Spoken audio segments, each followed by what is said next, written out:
Welcome to Hack and Slash, a D&D 2E podcast, where we talk about Dungeons & Dragons 2nd Edition, our favorite version of D&D.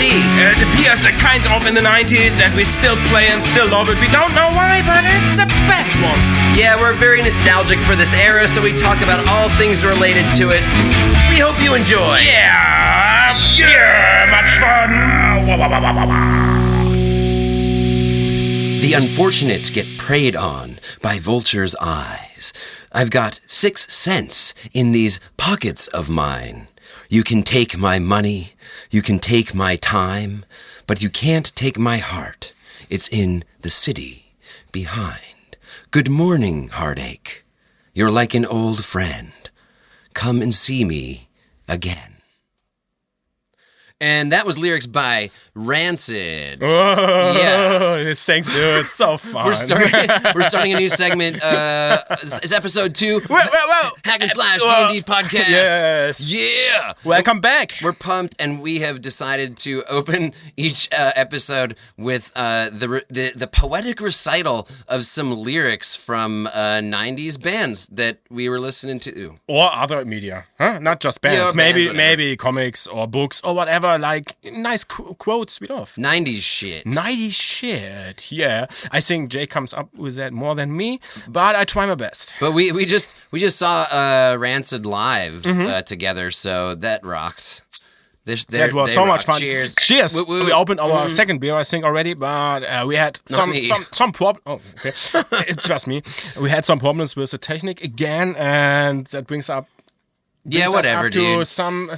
We got some critics, and that was really helpful from good friends like Felix and Caro. Thanks for that. Hey, lovely greets to Caro, lovely greets to Felix. Yeah, this is Hack and Slash AD&D podcast. It's a podcast about AD&D 2nd Edition and why we love it and all this shit. And we get drunk while we record it, and therefore sometimes there are mistakes happens, and we are new in that business. So I have one point. We're doing a review now, a little recap from episode 1. Yeah, some of the feedback, some of the shit.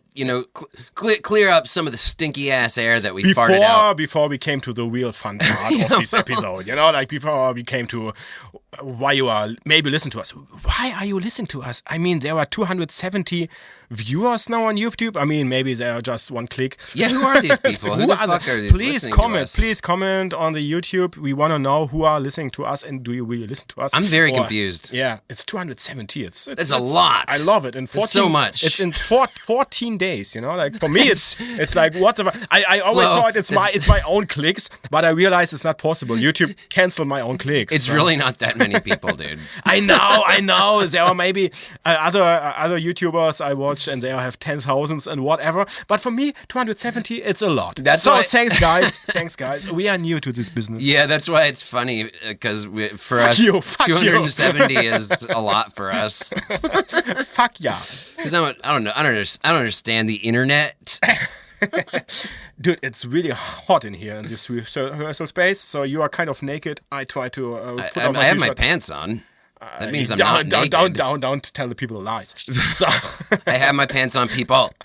Don't listen to Flo. You just have socks on. But the music balance was one of the points the last time. Yeah, we'll fix that. We fixed the music. Yeah, we try. That's easy. Whatever. Next point. Next point. That's me. Not interrupt all the time. I try to learn. I love to interrupt people because I always think my brain is faster than others. But it's not easy to listen to you guys. To me then. I mean to us. The Interrupters, dude. It's a good band. That's true. But you shouldn't do it. Yeah, and the other thing is mixed up better. Now time left in the end. That was on Spotify. That there was 4 minutes and 13 seconds left. Don't know how that comes on YouTube. Was it not? Yeah, but whatever, dude. Whatever. It's like technical things. So, and sorry for being so loud sometimes. Also my part. Try to be not so loud all the times. And then there was like wishes, what we can come up with, to explain what is 2nd edition and compared to the other editions. Me personally, I can't tell what's the difference between the 3rd, 4th, and 5th edition because I never played them. So I just our viewers demand that we get a little more AD&D 2E specific, and by viewers I mean the couple of friends, Felix and Caro especially, Yeah. and the other ones maybe too. Lovely greets. We're gonna get to more. It was our first podcast last time, so we kind of were just like talking about how we met and why we like the game and Bromance. stuff, and Yeah. the sweet bromance between us. Mm-hmm. But we will get a little more D&D specific as time goes on with this podcast. Today we're getting more D&D specific anyway. So That's the whole reason for these podcasts, to talk about the 2nd edition, and we have like a list of topics, so we get a little closer. Okay, sorry. A little closer. I'm too far away from the microphone again. Okay, sorry. Yeah. Maybe it's better like that. I hope. So okay, that's the thing. Like 2nd edition special themes comes.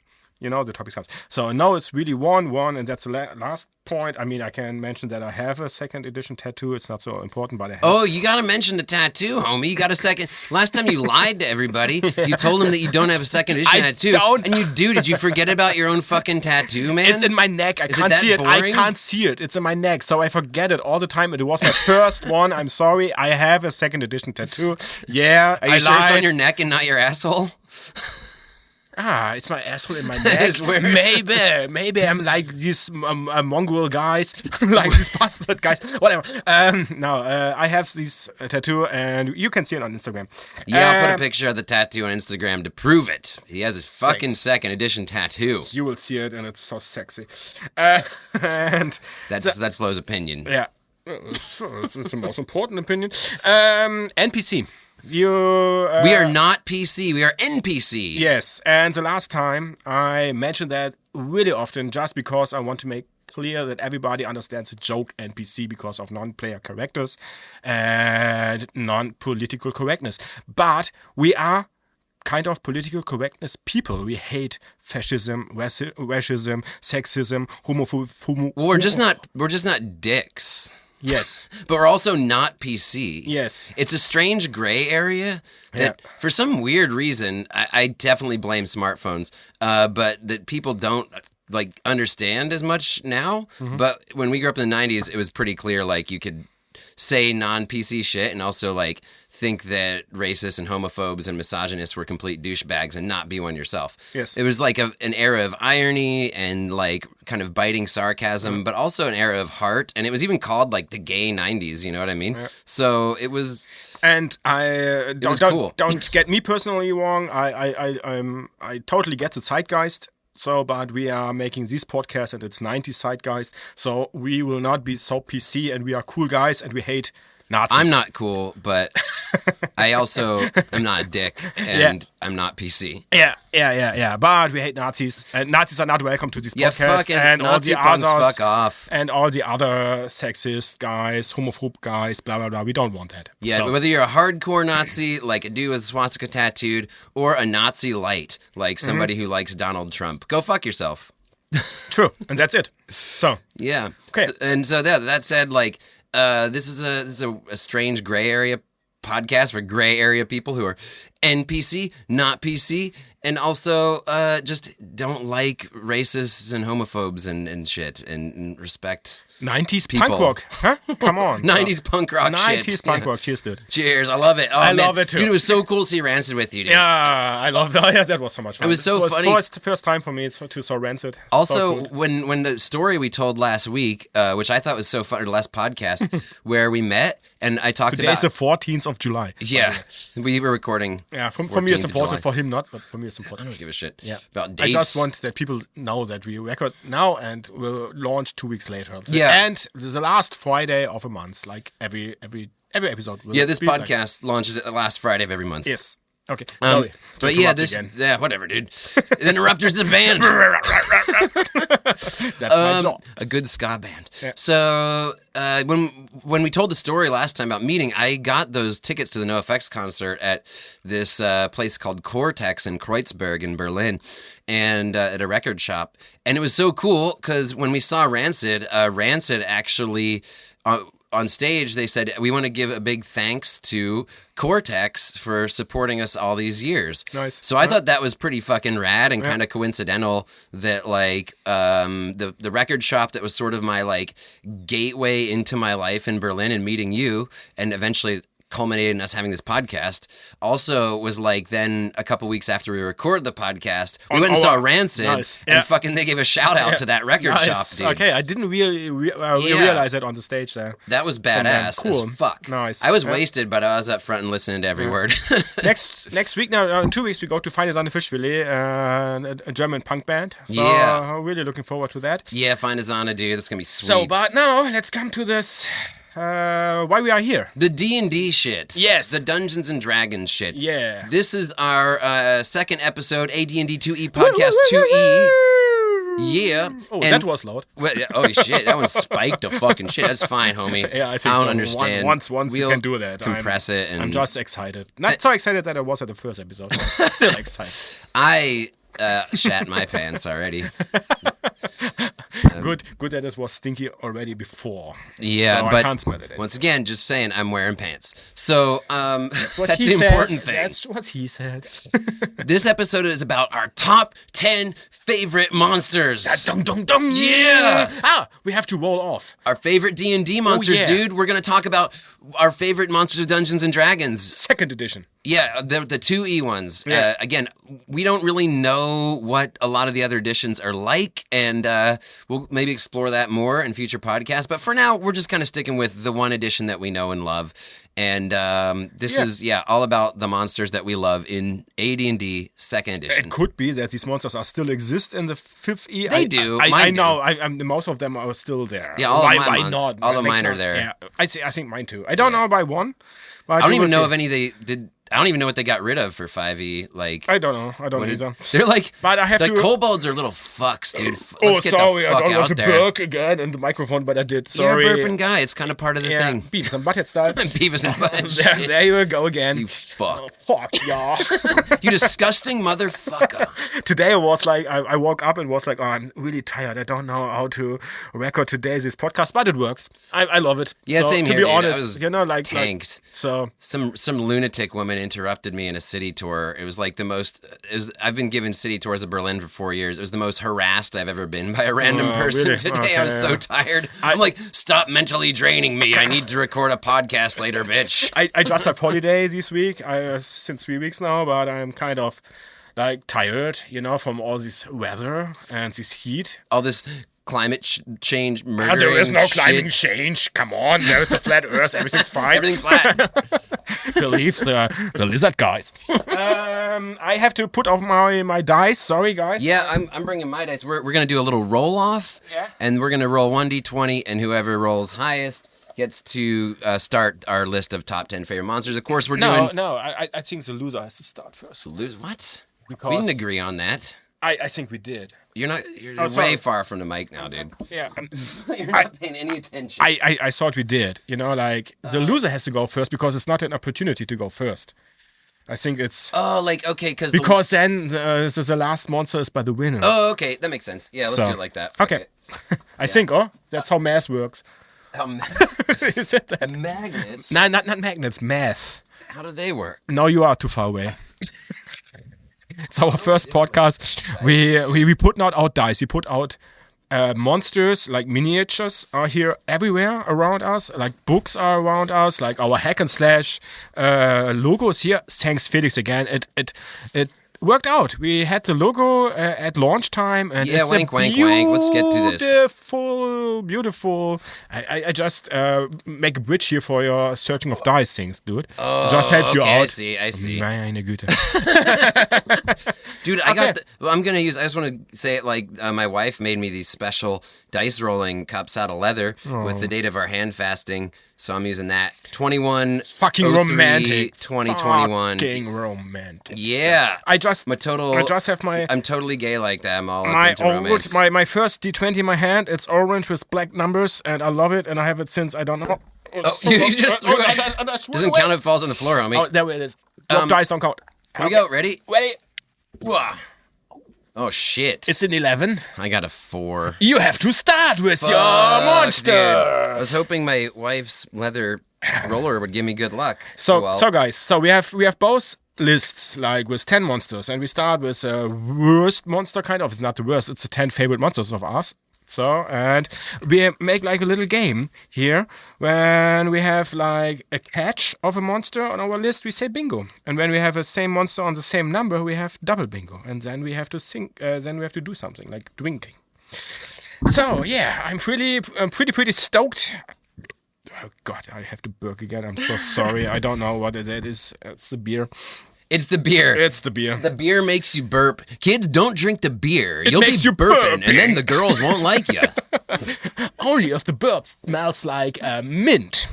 Then the girls like you a lot. So, So smoke menthol.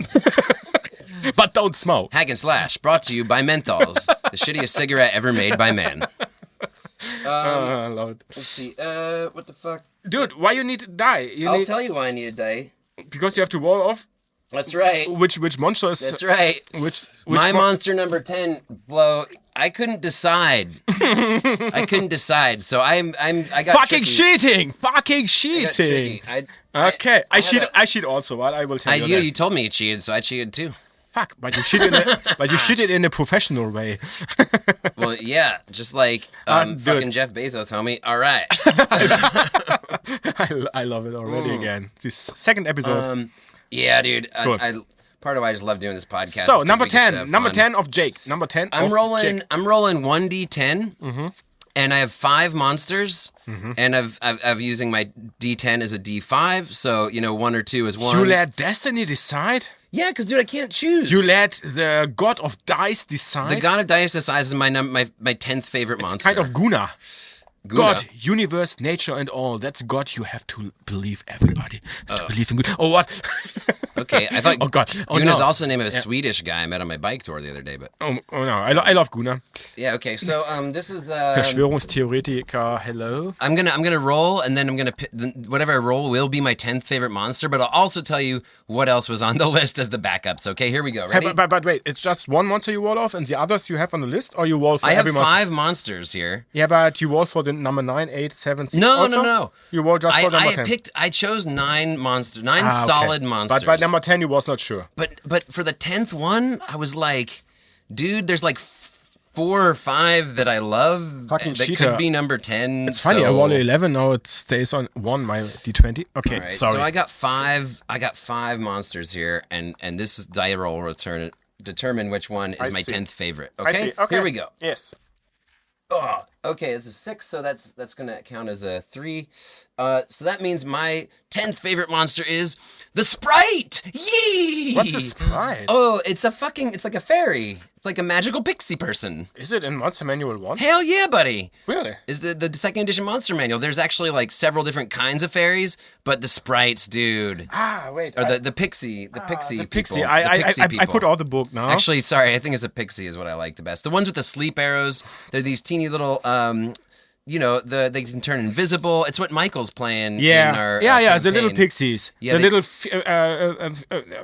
fairish guys. The little fairies. Yeah, with the wings. wings and the sleep arrows and the invisibility and the mischief. Sweet. Because sweet. in the fantasy genre, there's like so many they're just in so many things. And also, dude, I love Ireland. It's like one of my favorite places, and a lot of the Celtic mythology and lore from Ireland, involves the fairies, and they're kind of like these mythological beings of the other world, and it's just such a fascinating topic for me. And so Sweet. I was like, dude, the fits totally to you, but can you tell me which other monsters? Okay, here's you the have there? other. Here's the other Please. backup monsters. Yeah, please. I had the Mind Flare. Oh, what? You have it on 10s? What? Okay. Yeah, I mean, I'm just Okay. not too attached to it. I'm not really into Cthulhu like you. Yeah, I see. I mean, I don't want to judge. well, Who am I to judge your list? You don't Sorry. even have it on your list, or we would have had a drink right now. Or fairy? No, the Mind Flare. Oh no, okay. No. I didn't technically do Mind Flare. Maybe you have Mind Flare on your list. Okay. Sorry. Okay. Yeah, okay. good. Maybe I Yeah, bet you you're do, bad. don't you? Okay. The other one I had was Zaratan, which is the floating turtle island. It's the very last monster of the AD&D second edition monster manual. It's Z, is the Zeraton. It's I have the manual for reference right here. you know, can guys. see it. Yeah, the thing is with the monster manual in German. You see, I don't have that monster in my book. You don't have the goddamn Zeraton? Dude, Germany's Nice. a fucked up place, man. Maybe I have it, but it's without this picture, and that's beautiful. The Zeraton, you know, we have these huge turtles, guys, blah, blah, blah. So in German, we don't have the huge books. We have like, it's a set in a box with 5 books. So Yeah. and 4 of them are the monster books, and 1 of them, it's random encounters you can get. So, and the Zeraton, I never think, saw. No. yeah, I noticed Interesting. in Germany there's like, different books there. You said there's the undead one, the flora and fauna one. Yeah. But dude, I think when AD&D second edition came out, and I've heard this on other podcasts, and that YouTube link you sent me, we did a little homework for this, okay? Yeah. Yeah, we put money and time into it. Yeah, Not money, but time. we do have a Patreon. You can pay us for the work we did. We work at this, and it's not fun. No, it is. For who? But I found out that, like, you know, when in the US or wherever, like when the Monster Manual for second edition came out, it was stupid as fuck, and it was like a folder that had it was a binder where you could clip out the pages. Okay. So it was kind of maybe similar to the German thing because that's pretty cool because it's useful for Yeah, the yeah. DM, you know. Just well, But- it kind of was annoying Yeah. apparently. And- So then later they came out with actually the Monster Manual as a book. the hardcover books. Yeah. So I love Silver magazines, but just because of my heart is on that, you know, because I have it since I was a kid. But sorry, it's the microphone. Yeah, I think some of the monsters are missed there. Can be. I don't know. You don't have the Zeraton. I will see on Flora and Fauna. Maybe I have it. Maybe I have the Zeraton. Yeah. Check it out. I will tell you why I love the Zeraton. Cause Yeah, please. It's a fucking turtle island, dude. I It's a love giant island turtles. that's actually a turtle. And here's the thing. Here's another thing about my list, Flo. I only use monsters that either I have used as a DM or encountered as a player. That's okay. part of my rules. I made up rules for myself of monsters I included. And here's the thing. I never used the Zeraton or encountered it. But in our campaign that me and you play, as you know, we have a turtle spaceship, and I built the turtle spaceship actually as a game piece for the board. I made it out of clay in a pottery class. Maybe I'll put some pics of that up on please do it. Instagram. It's so because sweet. So cool. and so I feel like that was inspired enough by the Zeraton. It's like a spaceship that's a turtle, that's a giant turtle people can go in, and it breathes radioactive stardust. The picture in the monster manual, which you showed me 1 minute ago, totally remind me of the spaceship. Yeah, that's So what I'm saying. it It's was the like- similar. yeah, It's the totally, idea. It's totally. very Terry Pratchett. You know. Yeah, The turtle. I ship. can't find now so fast the turtles here in my book, but I know here are some turtles, but we don't have too much time. Yeah, exactly. So I'm just going to go down the other things that I didn't roll. Yeah. Basilisk. Just, nice. Just Yeah. real quick. I mean, Yeah. it's a lizard. Classic. It is from mythology. It's from real mythology, so it's not a creation of D&D. It turns you to stone if you look at it. Yeah. And you know the herb basil. I don't know what that is in German. If it's the same word, basil it's an Basil? herb. It's a spice. Okay. Oh no. Wait. It's like you know, it's what pesto's made out of. I just have this dragon. No, the dragon turtle. Oh, I like the dragon turtle too, dude. I didn't even think of that. That's a good one. Yeah. I actually have used that one. But This one is not there. Sorry. to Zeraton's interrupt not again. there. Nah, that's all good. That's a bad.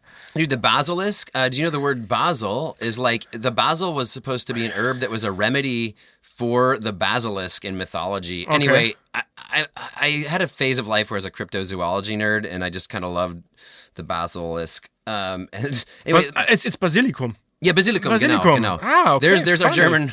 Funny. Once again, getting it ahead of ourselves. The German word for the day, basilicum, Basilicum. Basil. is basil. Basil, but it's not the word of what we thought about. And today. that's like an antidote. It's if in real mythology of the real world, if somebody thought you were harmed by the basilisk, the basil was like the antidote to the the poison, you know. Ah, okay. Yeah, that's why it's the basilisk. To bring you back from the stone. Yeah. Ah, okay. The basilisk, dude, isn't that cool? So cool. So funny. And thanks for learning that again. That's something I learning something again. remember from 20 years ago. So, but the basilisk, to give it to the viewers, if you don't know, when you look at these eyes, you got to stone. It's a lizard. You get stoned. And my other option, my backup was a hag, because I love the archetype of the witch, and specifically the green witch, the green hag. It's like a swamp witch, and that's just cool as fuck. Yeah, And totally get it. yeah. Totally get it. So cool. When I wrote my list, I was really like, we had this idea, and I was really spontaneous, and I put out the list immediately. Like after I know you did it like right when we came up with the idea. 2 minutes after I had my list ready, then I was back home, and I was like, maybe I switch these, and I could switch again and again and again. So some of the monsters are not there, which I really love, but I almost keep the list as it was in the first place. You didn't edit it very much, huh? Not really much, a little bit. So no, my process was completely different. I thought about this It over was the really a series science of for you. multiple It nights. was really a science for you. Dude, I take my top 10 list pretty seriously. Like, not just the monster. I like to think about this shit. No, by me and it get was just scientific and yeah, figure by out me what it was makes something good. just you know? emotional heart thing, like bam, what monsters I love, and I think all of them I encountered, but not number 10. I never encountered number 10. So what's your number 10? My number 10. I never encountered it, and I hope no one will encounter this one. Oh, is it Tarrasque? It is the Tarrasque! Oh, shit! Do we have a bingo? No. Okay. My Tarrasque is not. You just said I hope. From what you just said, I just knew it was a Tarrasque, dude. I love it. Yeah, you will never encounter Tarrasque, hopefully. I mean, I read it today again, or yesterday, and it's so much fun, it's so crazy, and it has this reflective armor, or skin, like armor, and it reflects all of the spells, kind of, against it. And it has 300 hit points. Yeah, and you can't just and it will not die after it is minus 30. So, and it will awake every 4th or 5th month, and then just for a couple of days, and eat everything around and destroys everything around. And looks, it's really huge. I think 6 or 7 meters. Oh, I think it's bigger than that. Or 12. Isn't it? Yeah, 12 meters. Like a gargantuan. I think it's 12 meters. I can look at you. You keep talking. I'll Okay, look it up. I think it's 12 meters, and it looks like the devil. It It looks like the devil. It has horns, Satan, and Satan, yeah, 666, and has a long tail, and yeah, this picture, I love it. Dude, he's fucking 50 feet long. 50 feet, it's 15 meters, I think. Something. Yeah, it's I don't know kind of. my Yeah. metric conversion. Yeah, it's like 1 feet is 30 centimeters, kind of. Yeah, it's a huge. Like it's like a giant, unstoppable. It's kind of like the quintessential. Unstoppable, unkillable, like creature. There's rampage. Like It's just rampage. No chance. You can only run away. Yeah, just can run away if you are fast enough. It's not really fast, but it has this running fast ability, and yeah, it will kill you immediately. But you are lucky because it will sleep then for a long, long period. Yeah, but it's not so long as I saw it in the first time. When I realized it monster, but it has like 3 or 4 months to sleep, I think, when I remember it right, and then it will awaken like every decade or so. Yeah, but it could be that it will be awakened for longer, and then it will sleep like over years. So, and there is just one Tarrasque. One thing I loved about it also as a kid, I totally just actually remember this from this book. When I was a kid and exploring the AD&D Second Edition Monster Manual, it was worth 107,000 experience points, which is the most experience points out of any monster. Is it, huh? In even AD&D more than Second Edition. Even more than dragons? Oh yeah, hell yeah, dude! Dragons are like not even that much compared to some of the other monsters in here. So crazy. Like the Tarrasque, though, is like. Did you ever encounter a Tarrasque? Oh hell no! I never used it or encountered it. Neither me. We gotta throw it in the game, homie. I think so. That's a cool devil. But let's have it in my game when I'm DMing, not yours. Now maybe we DM once together for a group and have the Tarrasque. And that's it. And then we kill all the characters. Yes. And then we just have a 5-minute session and get drunk. That's it. That's it. Good idea. Just invite everyone over. You're dead. Fuck you. Tarrasque. Total party kill. TPK.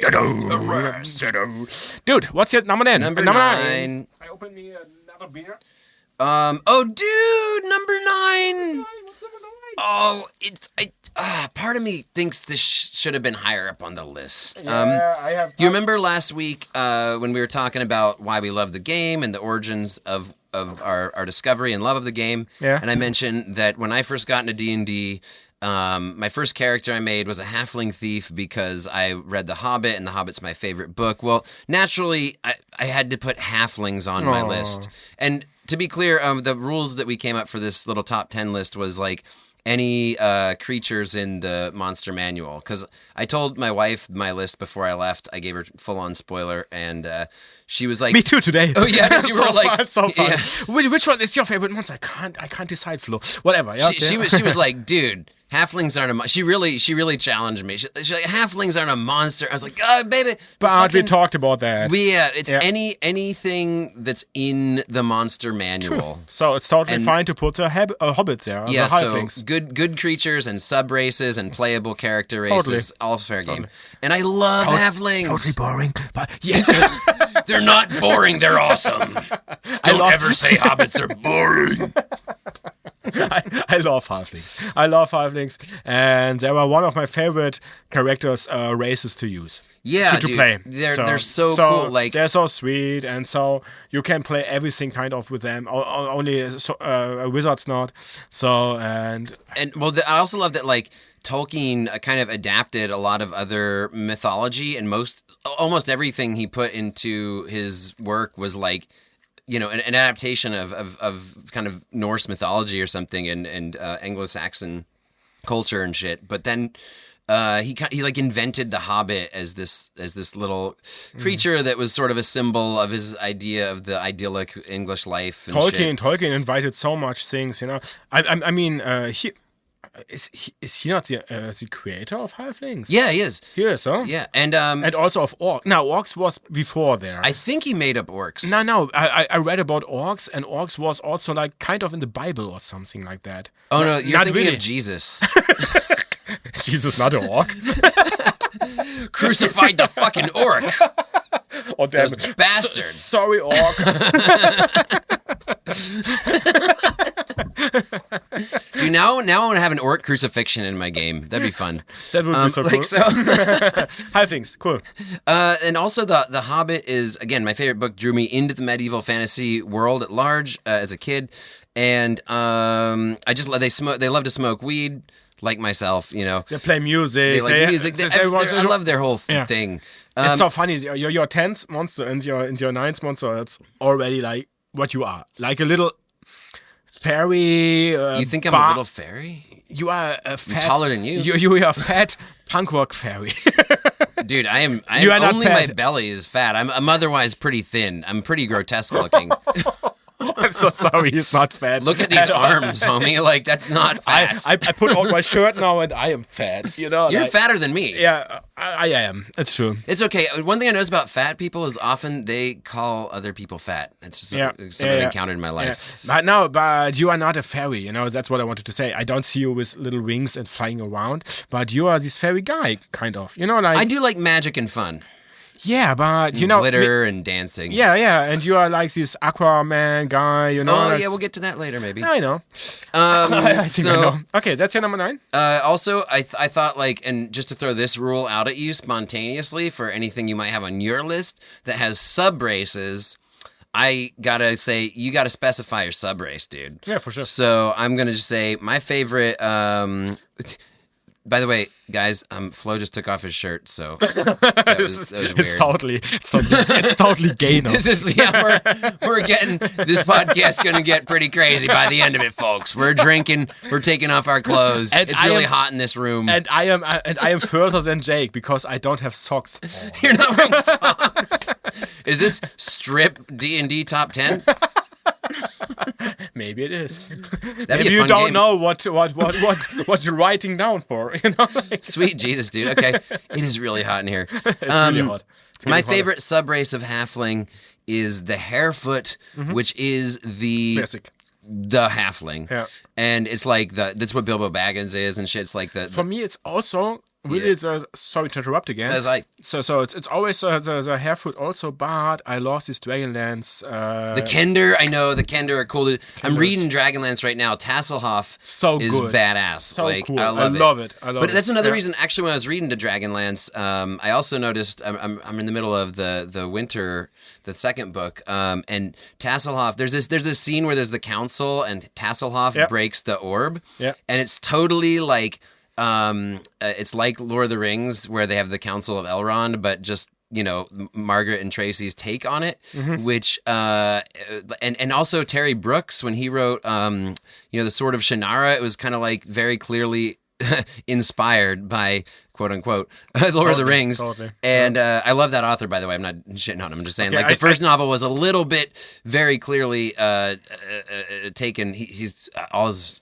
Later novels are like brilliant original shit. I but just know Sword the of Shannara is like German translations of it, so I don't know if it. So yeah, dude. Like, and but of course, it always remembered of Lord of the Rings. Well, all these other authors kind of took this halfling characters and these ideas from Lord of the Rings, and really you can see the influence to some degree or another in a lot of their work. And even actually, so you know what, when I was 13 years old and I first got into this game, I wrote a book myself, and I just like every other project I've ever done in my entire life, didn't finish it, did nothing with it. Nothing happened. And I was writing a fantasy novel about a halfling myself. I actually wrote a letter, because this was the 90s, no email, to TSR, and I told him this, dude, and I was like... You know what TSR is? I think... TSR is the company that owned AD&D 2nd edition in the 90s,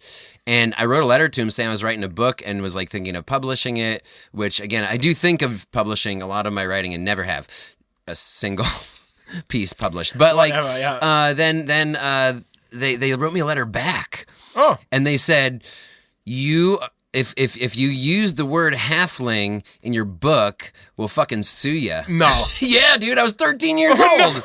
Yeah, I'm not kidding. Oh, God. Like, yeah. You go to jail when you use halfling. Yeah, because the Tolkien estate was going to sue them if they used the word hobbit, so they changed the word halfling, and they just like, the cycle of abuse just kept on going. Do you still have this letter?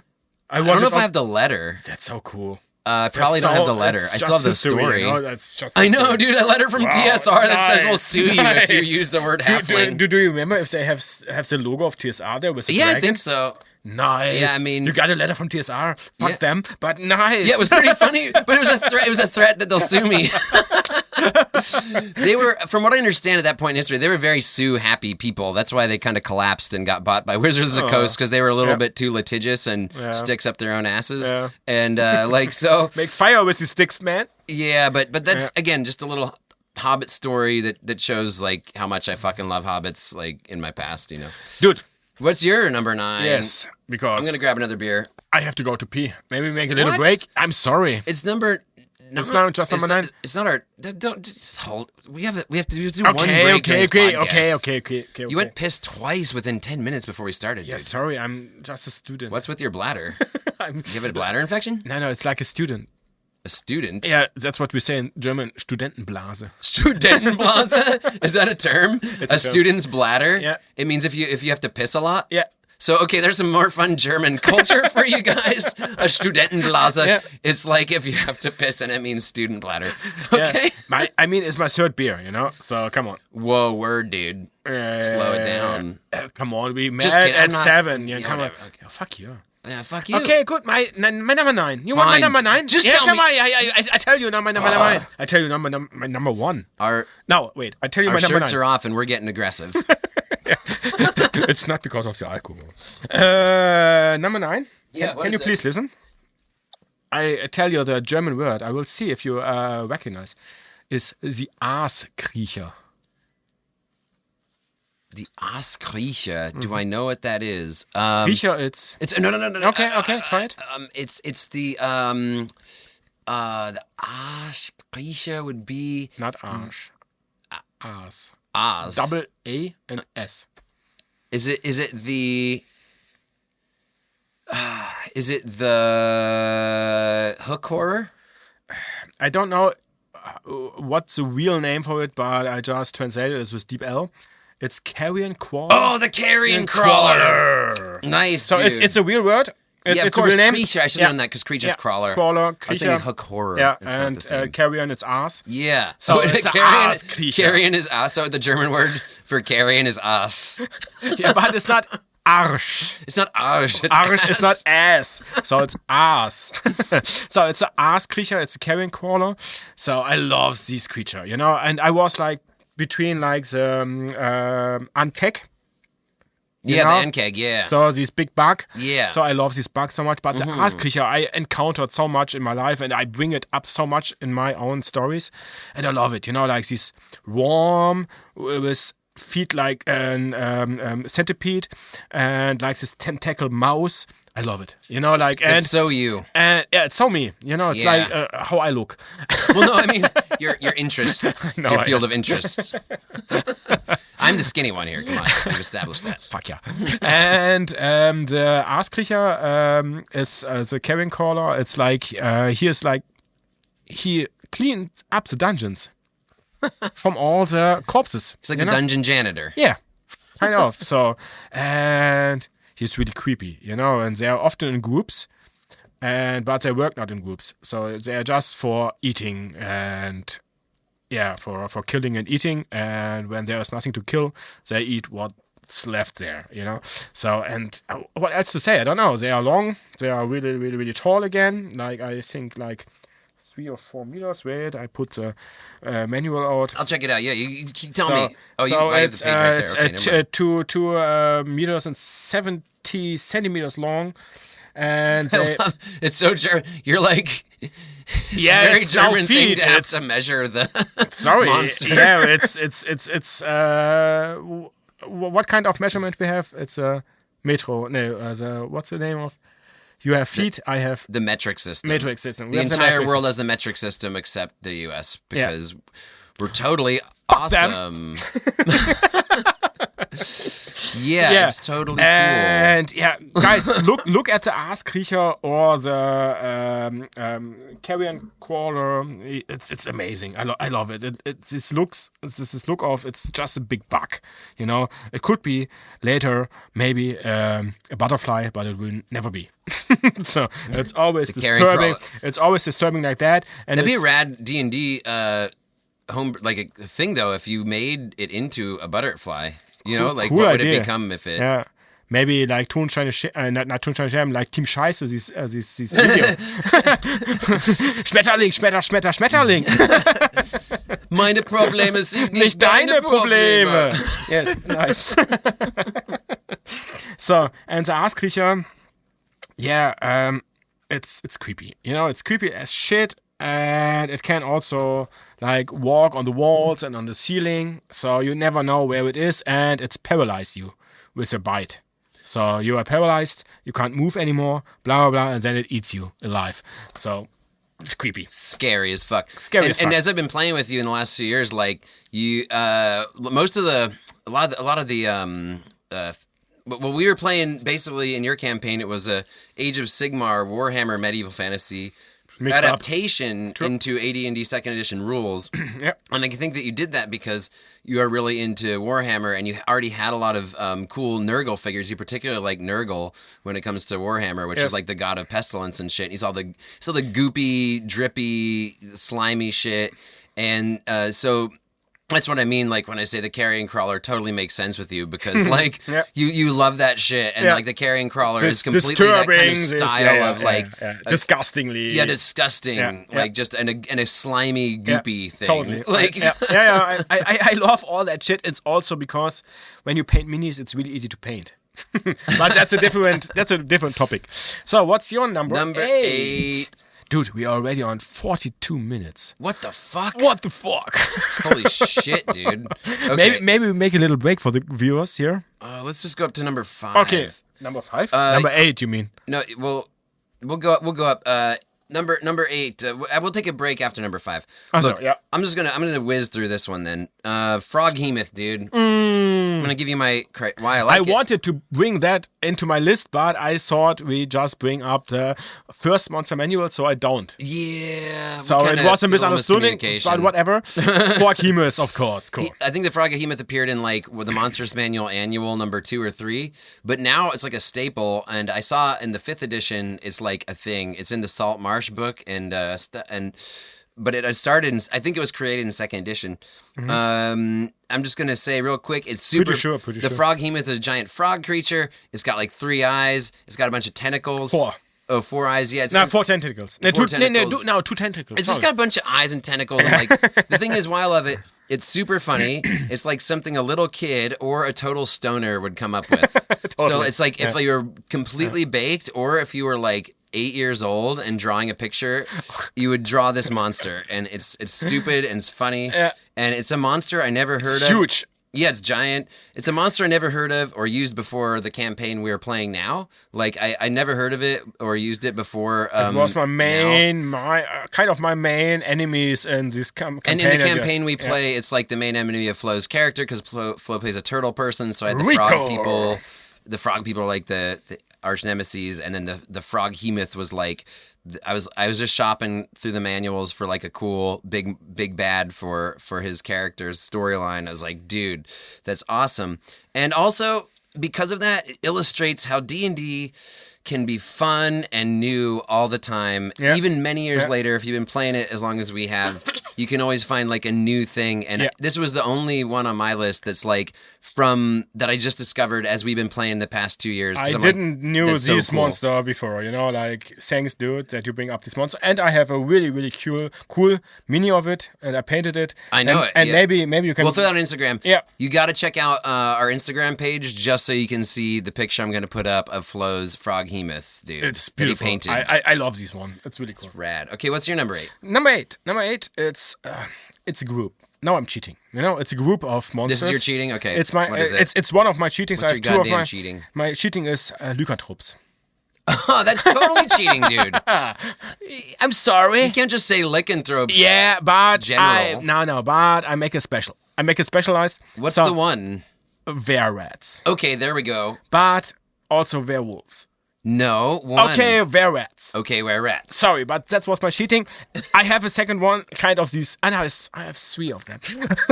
Were-rats. Why do you like were-rats? Were-rats? Come on. You know werewolves. Like lycanthropes, there are like these natural ones. They are born as a lycanthrope, and they can choose to switch. Lycanthropes who are bitten by a werewolf, for example, switched in like full moon or a night before full moon and a night after full moon. And then they switch and they cannot choose to switch. So, and were-rats are the same, like werewolves, but like they switch into big rats or like humanized rats. And I love it, and they live under the cities of humans. So they are there and everybody knows that. And it's like the boogeyman, like the mom tells the kid the story in the night, the boogeyman is there. And the boogeyman is always a were-rat. So in the cities. So they live in the catacombs and the Catacombs, yeah. Yeah, catacombs is good. So, and there were like these hidden monsters. They are not really like offensive in front. They make it from behind. So they're little bitches. They are little bitches, kind of. So, and they work in groups. And I love also these when they are in the shape of a human. For example, a male human. They have this little mustache. Yeah. And they're fruity little fucking mustaches. And a long nose, and it moves a little bit, this nose, so they are kind of nervous, smelling all the time. I love it. Were-rats, just imagine were-rats, like werewolves, but as rats. Come on. I do love it. What's cooler than that? I'm just going to throw it out there, though, as long as you've given me the opportunity to plug my album. Check out my album on Spotify. I am a man who makes the music, and I made a rap song about a were-chicken.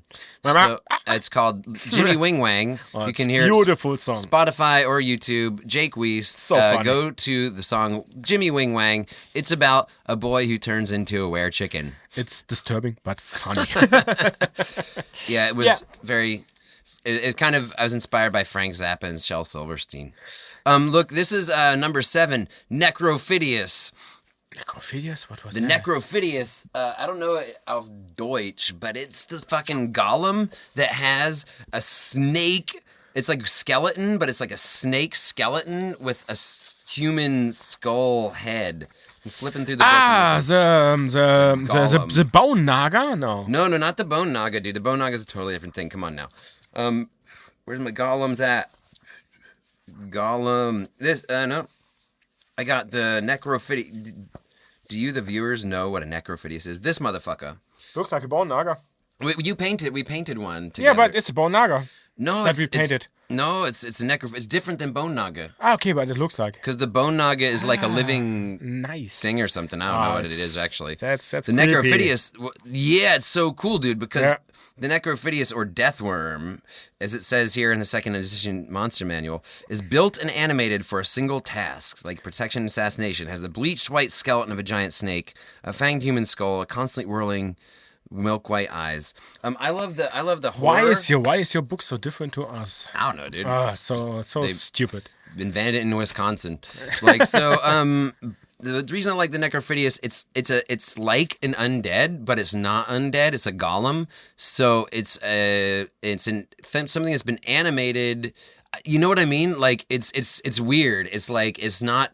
It looks like an undead because it has a skeleton. skull. It's not a skeleton or zombie or an undead. It's a fucking golem. So it's like an artificer thing, but it's like. But is it like come to life from bones and blah? Yeah, it's bones, but it's a golem. So it makes it's like a philosophical question, like, so it's like what makes corpse, something undead? Like a corpse golem, kind of, huh? Yeah. It's because yesterday I saw a mini out of corpses, and it's a corpse golem, kind of, huh? So. Well, I just love that it's super creepy. It's a cool combo of undead and skeleton imagery. So it's like but it's undead imagery, but it's not undead. It's a golem. Undead. It's a golem. Yeah, so you can't as a priest. As a priest, as a you can't turn it. Crazy. Any powers a and character has like, against like, undead cannot do anything against crazy. it. Yeah, crazy. And it hypnotizes you. And I once did like a TPK with it. I'm not proud of this, honestly. Actually, it was sad. And yeah, it combines the imagery of the undead, which is super creepy, with the image of one of the creepiest animals, which is also one of my favorite animals, the snake. I love snakes. I have an affinity with snakes. I used to have pet snakes as a kid, and I love what they kind of do to the human mind when you know. But by me, it's new. It's spiders. I begin to love spiders. Yeah, snakes and spiders are all creepy like that. Really have. All right, it's piss time. It's piss time. I'm so sorry. But I know. Wait, but that was my number 7. Do you do your number 7? No, not yet. Because it's your number 7. Let's go pee, and then we go start on number 6. Okay, because number 7. Under the pressure, you can do it fast because we're running out of time. This is a long podcast. Number 7 with a bird is perfect. It's again a group. It's a goblinoids. Dude, cheater. Fuck. But it's an orcs. Not even. It's an orcs. Okay, cool. It's Fine. an orcs. It's an orcs. Yeah. So because you can't just say goblinoids, dude. I can. I did. Yeah, I mean, I'm just saying. Don't be offended now. Come on. I'm very offended. Fuck you. Fuck you. Orcs. Our shirts are off. We're getting aggressive. I love the bugbears. I love the goblins. I love the hobgoblins. I love all of these stuff. But the orcs.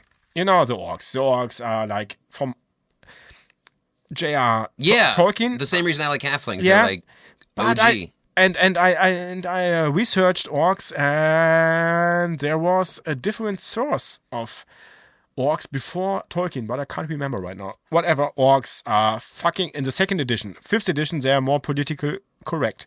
In the second, I hate what they've done with them. Yeah. Go fuck yourselves. Yeah, but orcs in the 2nd edition was like really, really fucked up. They eat human flesh, dude. Yeah. They're not.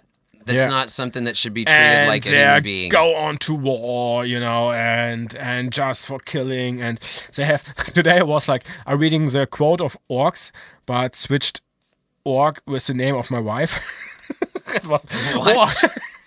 Sounds kinky. Yeah, it's kinky. It sounds kinky. Oh yeah, no, it's not kinky. You've been in with her for like 10 years or something, right? You're fuck, dude, we got to get things crazy in here. Yeah.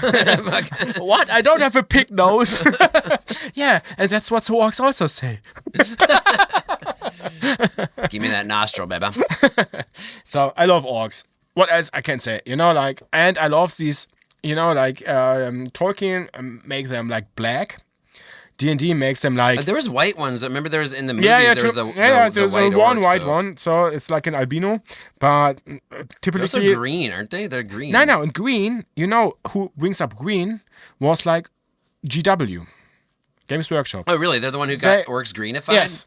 Made a little less racist? That's what we remind them, right? When I Okay. remind them, so Games Workshop makes them green, and they become green. And also in the second edition, they are green, brownish. Yeah, they're green in the picture. Grayish, and a second edition comes after Games Workshop. I see. So Game Workshop, like, kind of made it less racist, and then that became more for the whole game. I think so. Because my experience and thoughts about orcs, the way I've always seen them and pictured them in my imagination, It's green. It's always green, dude. Yeah, green is not a creative color. No, Green is now we're referencing obscure shit. Don't hug me, I'm scared. I love it. Look, let's have a piss, and then we'll come back. Okay? Thanks. Yeah. We're gonna take a much needed piss from our Studentenblasen, and then After 54 minutes. So sweet Jesus, we're gonna blaze through the next 6. Okay, folks. Just listen to us the next 1 hour. Hang on to your genitals. We'll be right back.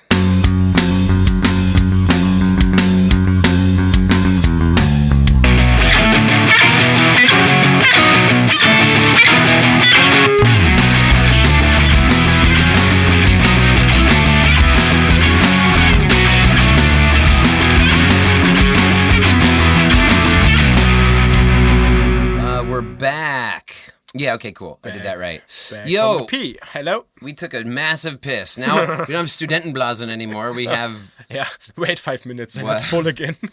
now we have what kind of blase? I don't know. Everyone's bladder's always full. Yeah. This is the part of the podcast after the break where we talk about a vocabulary word where we teach you German if you're an English speaker. And if you already speak German, then I don't know, just be entertained. Yeah, then you learn English from a word in English that is in German. Yeah, unfortunately, no Germans speak English very well.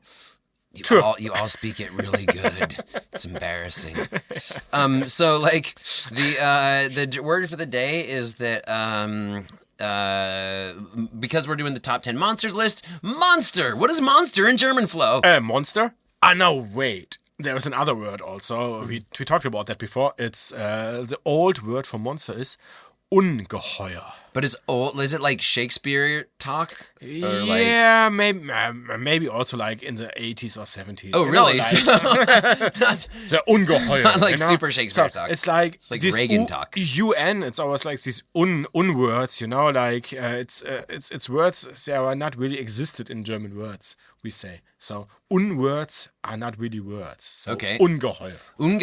Ungeheuerlich. And you can say ungeheuerlich when something is really creepy to you or it's like something you don't understand. It's ungeheuerlich. Okay, yeah, I learned the word when I worked in the Berlin dungeon as part of the script. So, and I totally forgot this word. Like ungeheuer. Yeah, true. It's a Ungeheuer. Ungeheuer. So, but you can't say monster. Like We say monster. you say monster, We so say it's monster, the same. yeah. But if you want to like just add a little bit of flavor to the word and sound a little bit like maybe More medieval. witty or Yeah, medieval yeah. or just like a little bit of wordplay, you'd say ungeheuer. Ungeheuer. Or the monster is so ungeheuerlich to me. was my burp. Sorry. I think nobody listened. Nobody can't hear that. I hope. Let's all move of on to this number sound- 6. This number is a 6. long podcast. It's a Jesus long Christ, one. dude. It's a long one. I knew this would happen because we picked 10 monsters each. Fuck. Maybe 5 would be more. Yeah, we would should be- have done would be 5. enough. Okay, I'm going to go as fast as I can. Owlbear. Owlbear is my number 6, dude. Nice. It's here. Yeah, I love as a little Owlbear. mini. Oh, you had the mini from Yeah. the movie. That's Yes. cool. From Yeah. the it was in the movie, the latest movie. Dude, I love the Owlbear. Oh, of course. And I knew you would took it. I love it. It's an iconic D&D monster. That's the thing. It's just funny. It's a funny idea. Again, it's kind of like something. It captures that. Still no bingo. Still no bingo, dude. Yeah, we still have the same thing. But like when we, love it. when you're a little kid, this whole podcast is about capturing nostalgia of the '90s, and us being teenagers, young guys, learning this game. This is like one of these monsters, like the Froghemoth, where it's like something a little kid or a total stoner would come up with. Like you can imagine, just maybe Gary Gygax and his crew was all stoned. Gary Gygax invented this monster, and he's like the OG D&D inventor, the creator of the game. Yep. And you just imagine him in the 70s, maybe, I don't know if he smoked weed or not or what, but like you can imagine him and a bunch of stoners just hanging out and then being like, dude, like what a fucking owl and a bear Gonna was fuck, like, and then and I put Larry Elmore there and paint a picture. Oh, dude, but that's another thing I love about Owlbear, the old school pictures. I have the reference book right here. I won't bust it out right now because this podcast is going way too long. Okay. But I'll show you after the podcast, and you can look. It's in the Art and Arcana book. I have the book at too. home. Yeah, I know we both have it. Yeah, it's so sweet. But the Good old, book, just for the people. The old school Owlbear, Gary Gygax bought a figure from a shop that was I think he already created the Owlbear before he bought the figure. I don't know, because in the Art and Arcana book there's one from 1975. Art and Arcana, it's the name of the book, by the way. Yeah. But no, I think he did actually just buy this little figure from a shop, and it was like from a Japanese movie. It was like just could be like these Godzilla things. It was a Godzilla style thing. What's the name of Gojira? No, these monsters, whatever. I don't know, dude. Yeah. He just bought this little thing, and it looked like, and I think he said to himself, "This is a Godzilla monster thing that I bought from a secondhand shop, and it looks like it was like a part owl, part bear. I'm gonna throw out my D&D game," and that's kind of how the Owlbear was born. And now it's like an iconic monster, which is like, in the big movie that just came out, one of the main things about the movie. Yeah. And I just love that evolution of it. I love that it was like back in the 70s, this dude just chilling and like fucking... Before the movie even, huh? Yeah. I was searching on the internet for Owlbears, and there were so many creators of miniatures, like 3D printers, and they created so many Owlbears. And I don't know. It's like a really, really famous monster. Yeah, it is, man. That's what I mean. Like it's a thing crazy. that is. I never thought about like the Owlbear for myself, because I never was like a big fan of Owlbear. But after I figured out that the miniatures look so great, They're so funny. And I painted one, beautiful. So I love the Owlbears. They're one of the first things that caught my eye in the Monster Manual when I was a kid, and I was flipping through the Monster Manual when I bought it. I'll never forget the day that I bought it at the store, and I was looking through it on the car ride home, and it's already 1 hour. Home. It's already 1 hour. Dong. I looked through the book, and I remember seeing that picture and thinking, that is cool. The image out of when I was flipping through the Monster Manual as a kid when I first bought it, that picture really stuck in my mind. I thought, that's badass. I also run a lot of low-level campaigns because I always start people at level 1, and so it's a really nice monster to throw in there for that too, man. Yep, true. So there's so many reasons I fucking love the Owlbear. But it's neutral, you know? It's neutral, it's yeah. neutral. It's like an animal. You can do a lot of stuff with it. That's what I mean. Like, it's not evil. It's like you can be your friend. It can, But I love that fucking evolution of Gary Gygax all the way up to the movie. And I never imagined that as a white owl.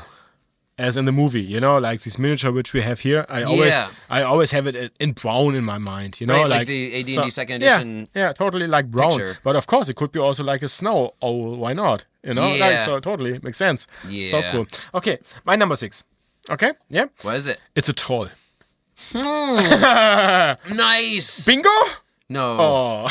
Actually, you just made me think I should have thrown that on my optional number 10, because I love it too. I love the troll. Yeah. You know, like it's this kind of almost 3-meter humanoid creature with greenish skin. On the cover of one book, it has this kind of wormy, slimy red hair, but in the description it's not red, it's like blackish or so, but it's has regeneration. Yeah. So cool. and it's so creepy, you know, like I put it back once in one campaign with my friend Lars, and he has a part of a troll in his bag, and he didn't know what happens to the big parts of trolls. Was it regenerated while it was in his bag? Yes. That's brilliant. And then it was like this head, and then it began to live. And he kept the head in his bag. I think it was a head. Nice, dude. Yeah, and it was so funny. And then, what? I have the whole troll bag in my bag. Fuck. And yeah, You gotta trolls. burn that fucker, dude. You have to burn classic it D&D or lore. acid, like acid Yeah. or burn it. Yeah, so that's the only Classic thing D&D how lore. you can get rid of them. So and they are so mighty and they are so gross. And then you have also like these river and the ocean trolls.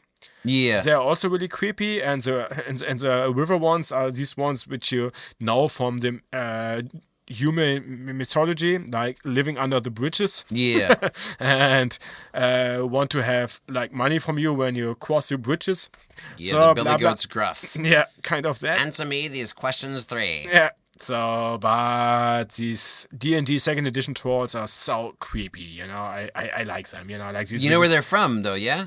This is great D&D lore. Again, I don't really know the details. It's hazy in my mind, but basically, like, there was this series of, like, fantasy novels, because trolls, like, classic trolls were they were quite different, actually. Totally.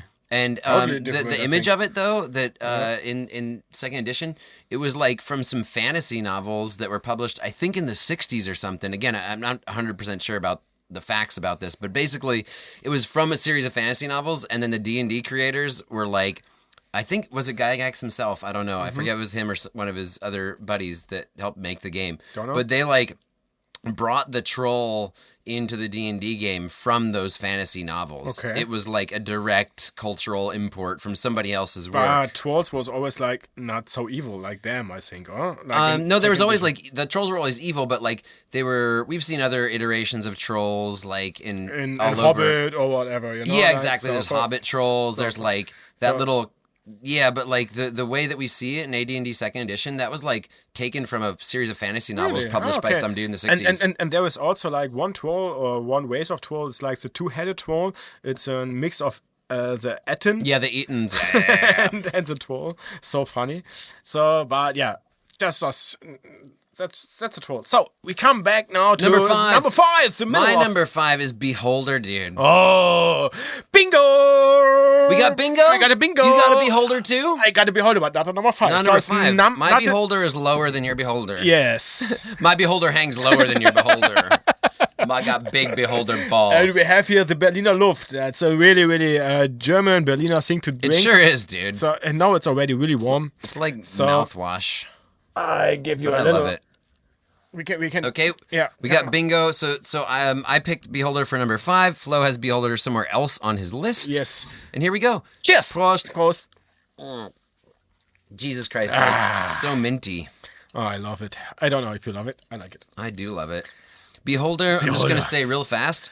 The good thing is you don't know what beholder is, so I don't have to do it. You don't have to tell. Yeah. No, you can extrapolate on a little Yeah, more. what I think about beholder. Yeah, For sure. Yeah, for I'm sure. just gonna say it's. So when I was made this list, you brought the figure. Yeah. You're waving it in front of me and touching your nipples. It's a little weird, dude. I warned the viewers, listeners. This might get sexual. I don't know. Let's what's make some gonna pictures happen. for the viewers. That's the first time I've seen a man hold a beholder figure and touch his nipples at the same time. But that's Berlin, dude. Berlin's a wild and crazy place. Look, Everything's possible in here. Beholder. When I made my list, I had this set of criteria, and I decided something is either from tradition or myth, weird and unique, iconic, or special. You can see I broke it down to a chart. You are so crazy, dude. Yeah, I got a it's little really, anal. really like a science. Well, this is why I live in Germany. I'm slightly anal retentive as well. You are more than us, like. But I thought the Beholder was an iconic D&D monster and weird and unique. Yeah, It's totally. D&D only, but it's also like weird as fuck, dude. It's a floating ball full of ice.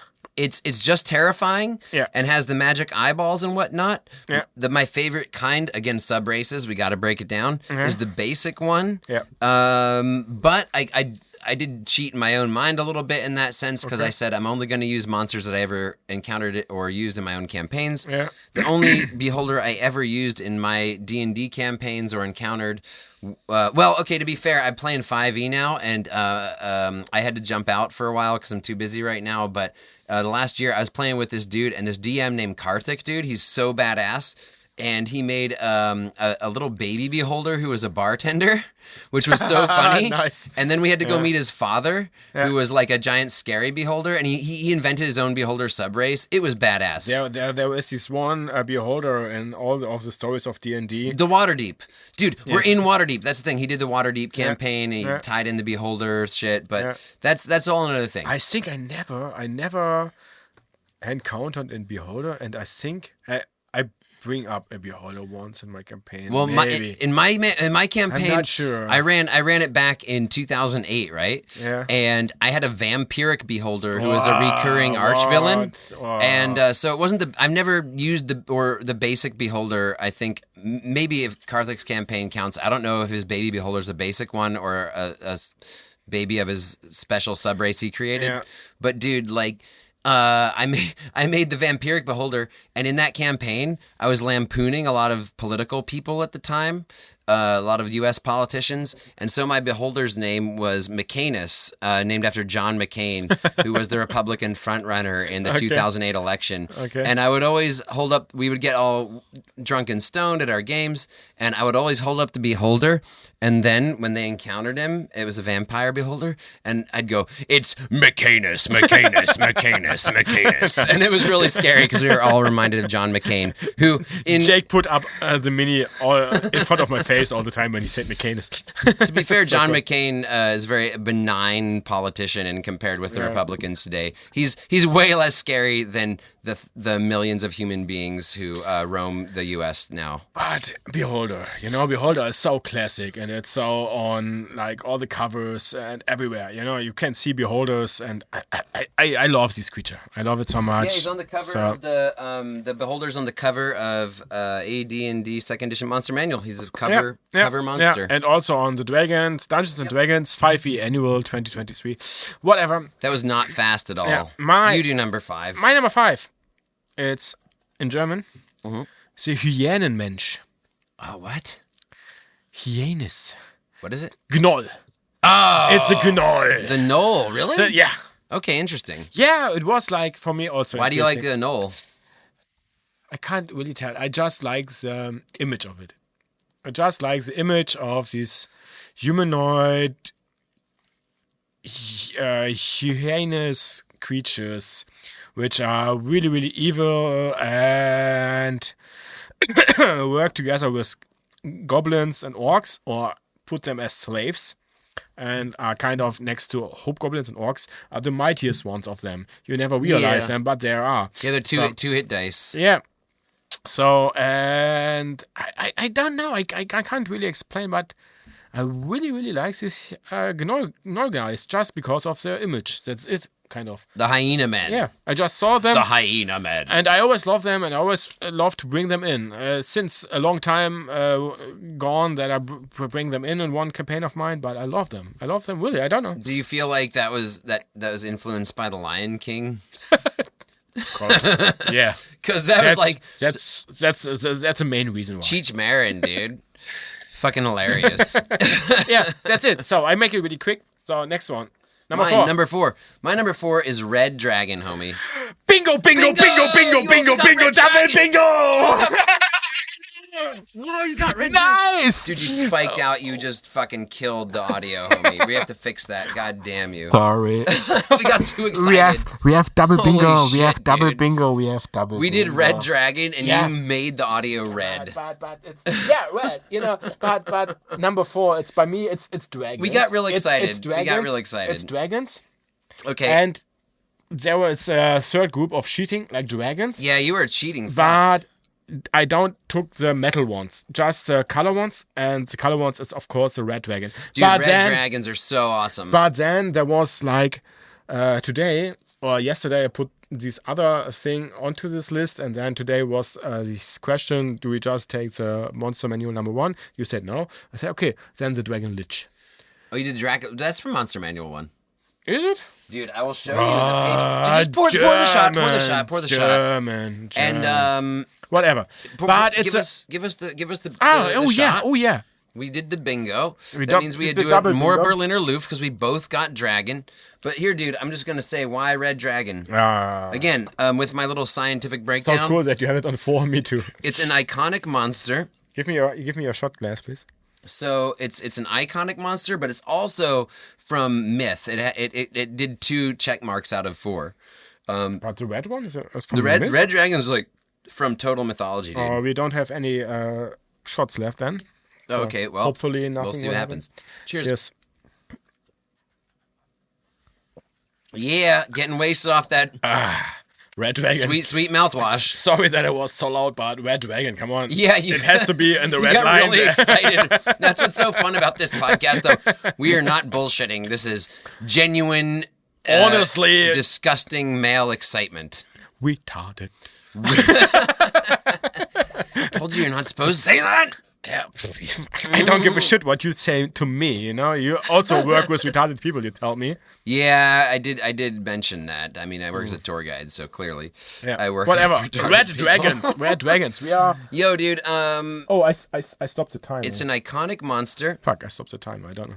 We have the timer on the recording Okay. device. How much is it? It's an iconic monster. It's from The Hobbit and from ancient lore. It's one that Tolkien kind of pulled out from other myths. And it's also reminiscent of the red demons on the cover of the books. It's the face of D&D.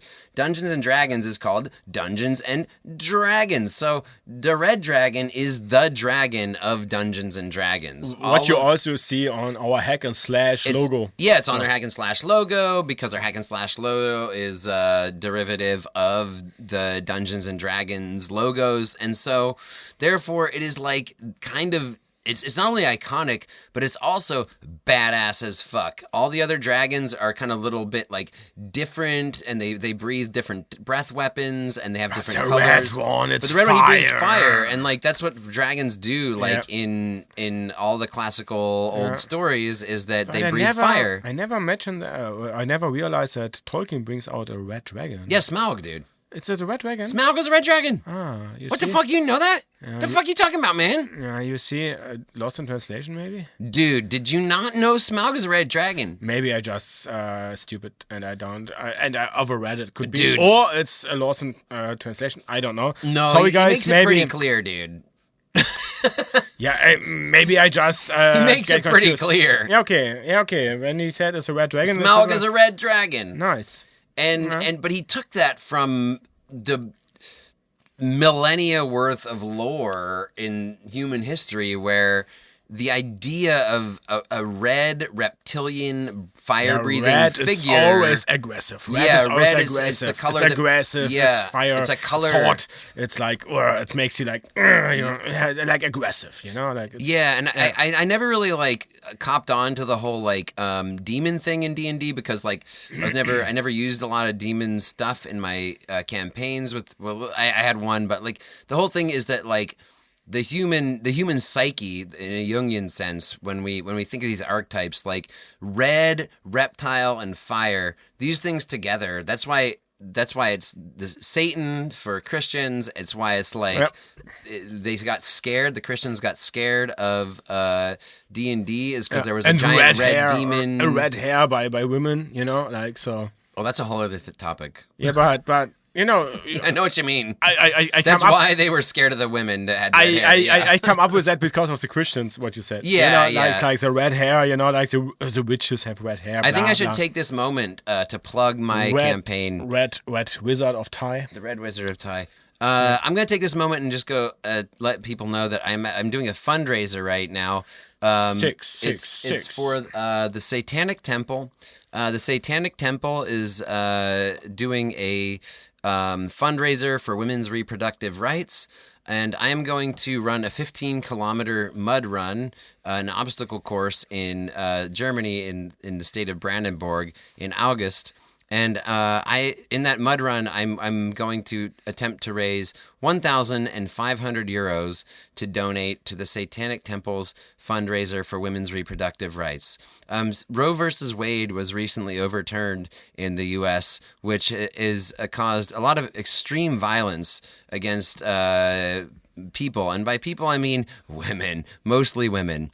almost entirely women.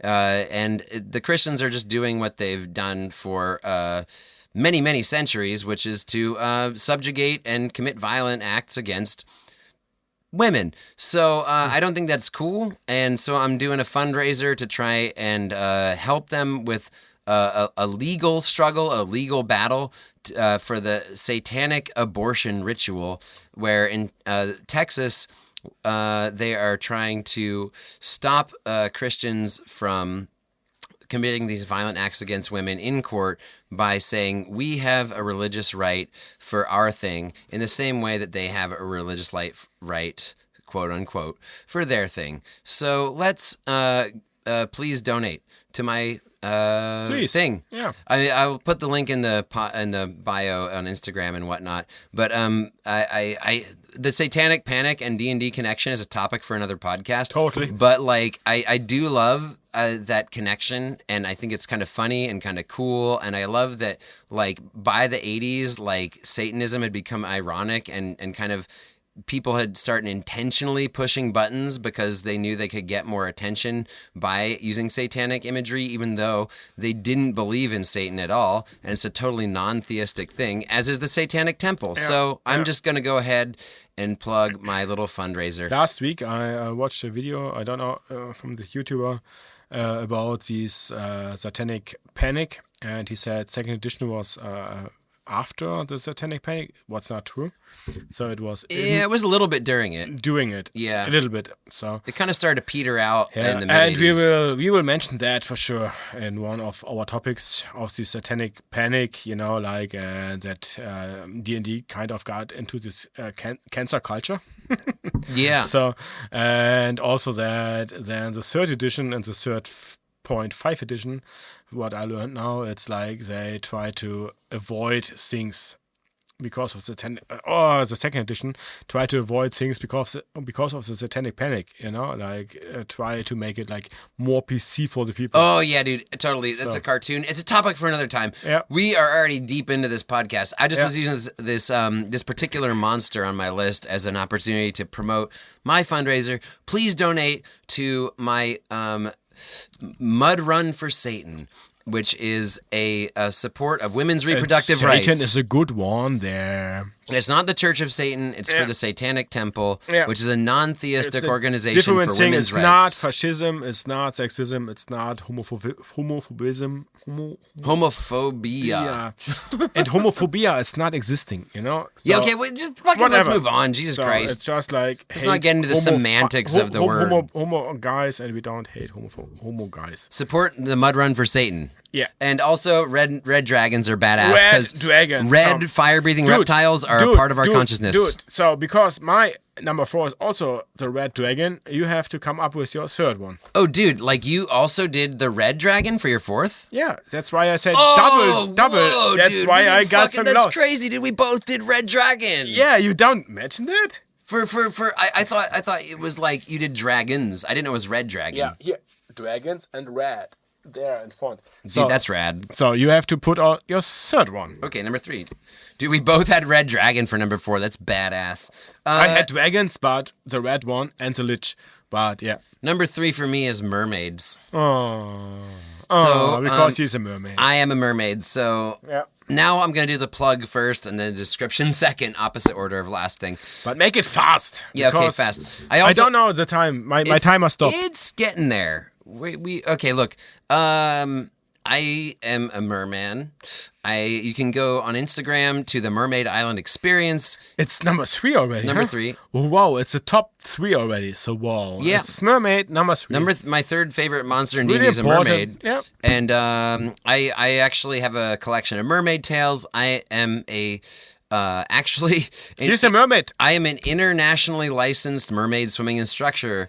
If you want to learn how to swim as a mermaid, you can have courses by him. Yeah, I actually do mermaid swimming lessons, and I really enjoy it, and I love the idea of it. And it's not a D&D specific monster. It's something that is just, again, in our human psyche. But it's LARP what you're doing. Well, yeah, it's so many things. Mermaid swimming. There's actually a new documentary about on Netflix you can watch. Oh, really? Yeah, Okay. It's really cool. Okay. If you want to learn a little bit more about the mermaiding culture, Just just put the go link on in the- Netflix. Put the link in the No, I'm not description. gonna. No, Come on, let's What? do it. Yeah, why not? I will put the link to my Instagram page in the description. You go check it out on your own Netflix. Okay. But I do love mermaids and mermaid swimming. And I am a merman. I feel an affinity to the water. Also, I had to represent the sexy creatures of D&D because I feel like this this sexy female thing. I had to have something on my list, so I had to think about it. I almost picked nymph because the nymph in Dungeons and Dragons is like a straight up like. It's based off Greek mythology, but it's this woodland being where if you see her naked, you go blind or die, and it's cool as Like fuck. Zephyr also. Like no. dryads, What? there's right, dryads, right. there's nymphs, there's also like the Lamia or the Serene. Yep. There's so many like these beautiful women Kind of creatures. the Medusa also, but not really. The Medusa is a little different because she's like Little got snake hair and different. shit. Yeah. But like the straight up sexy shit, for me, mermaids are just sexy as fuck. You love fish. What? No, I said mermaids. It's different than fish flow. I'm not a fish fucker. Like so. He loves the fish tails. I love the fish tails. There's another thing I love about mermaids, though. It's But you kind of don't like know where the Poothie is, yeah? exactly. Yeah. Exactly. It's very. That's the thing. It's mystical. there's a lot It's going on there. mystical. There's a Where lot of is there's it? a lot of psychological shit Yeah. going on with mermaids where like That's why I love more the centaurs, but whatever. well yeah the centaurs either way there's all these like creatures where there's like a human torso on top and then like an animal body on the bottom. And like that represents so much about our subconscious. It's fucking brilliant, you know. Yeah. But yeah. Oh, dude. And so that's all I have to say about that. Except one last thing. It's really funny because in the Monstrous Manual, this is some NPC bullshit that I actually don't like about second edition. Okay. There's some shit I don't like about second Okay. edition's lack of forward diverse thinking. Actually, despite you know, Okay. they have the picture of them in the monster manual, and it says merman. And then the picture is a mermaid, and it's very confusing. It's kind of like, I mean, I guess today it could be fine because it's like, in today's terms, it'd be like, well, it's a Gender thing, neutral, whatever. Yeah, whatever, yeah. pronouns is male, whatever. But like, dude, it's kind of like they were they get mixed up there. or but something? they were saying I think it wasn't actually a gender pronoun equality thing back then. They were like saying it's the race is called mermen because we use the word man to describe the entire race. Oh, but yeah. because everybody is more familiar with the female form of Like this Ariel race, or whatever, then we yeah, will yeah. put the picture of a woman on here. You know what I mean? Yeah, totally. So Yeah. it's kind of fucked up, honestly. But I always thought it was weird. It says merman, then there's a mermaid on there. Like on this. It's like, dude, why don't you just like call it a mermaid or I don't know. Again, if you looked at it in today's terms through today's eyes and today's culture, it would actually be kind of like, oh, you're totally using the gender pronouns. That's the thing. But I think back then it was kind of like they were being a little fucked up about it, you know? Totally. They were like, it's a merman, but It's- it's a woman. Yeah, I know. I can't find it now right now in my monster set, but I know that the picture of the mermaid or merman, it's also merman. You know, like it's also like without titties. Really? Oh, dude, in mine, like this is the one from the U.S. Check it out, dude. It's not cool because I think they're like the race is called merman. It'd be like if you it was like in the old, it's this picture. it's basically in the old days picture, of in literature in English, the human species was called the race of man. yeah. And that's fucked up because Yeah, totally. more than half of the human species is female. Yeah. But then in old literature they go, when man roamed upon the earth. And it's like, by man you mean Yeah, it's- like humans, and it's more than half also- the humans are women. It's also not important if it's more men or women. You know, like whatever. You know, it's important. I just think to that's imagine funny both, though. It was yeah, yeah. confusing to us as kids. It's like it's a merman, it's a mermaid. Yeah, it's Ariel. Okay, whatever. We have no time. Yeah, number two. My number you're number three. three. It's Beholder. Oh, that's your beholder. That's my beholder. That's your beholder. That's my beholder. Number Point. 3. That's it. Point. It's totally fucking flow style too. I feel like with your love of Nurgle and shit, like that's all. Yeah. Yeah. Very much Beholder, that. you know, and have this Diceling as a beholder, and I love beholders. What else should I say? He said already everything. Number 2 of yours. Number 2 for me is vampires, dude. Oh, by vampires, I was like always like, oh fuck, I have to put them on, but I didn't. You didn't put vampires. Didn't, and I love them so love much. 'em. You don't have to tell anything about vampires, but vampires. You The know, little like, description I said is vampires are from all worlds, from all genres. From Ravenloft. I love Ravenloft, and that was the main campaign I played as a kid. Growing up, I loved the Dracula movie, Bram Stoker's Dracula. Totally. It introduced me to, I just loved that yeah. movie. The Interview with a Vampire, I love. Interview the Vampire, Wow. also badass. I actually grew up with the Bunnicula books as a kid, which was a kid's books about a bunny rabbit who is a vampire. Mm-hmm. And it's a pet in a human household, but who's also a vampire. I read a book in German. It calls, like, I think, Necrophilia or so. You read a book called Necrophilia. I'm not sure if it was. That sounds, it sounds like a very German book. Really, really creepy. But it was like about really like this not evil, like this PC game, this computer game. Evil, not evil. I forgot the name of this game. Fuck, I don't know. One of these computer games with vampires, and it's. Oh, Resident Evil. Yeah, Resident Evil. Yeah. Thanks, Resident Evil. It's kind of a book in this universe.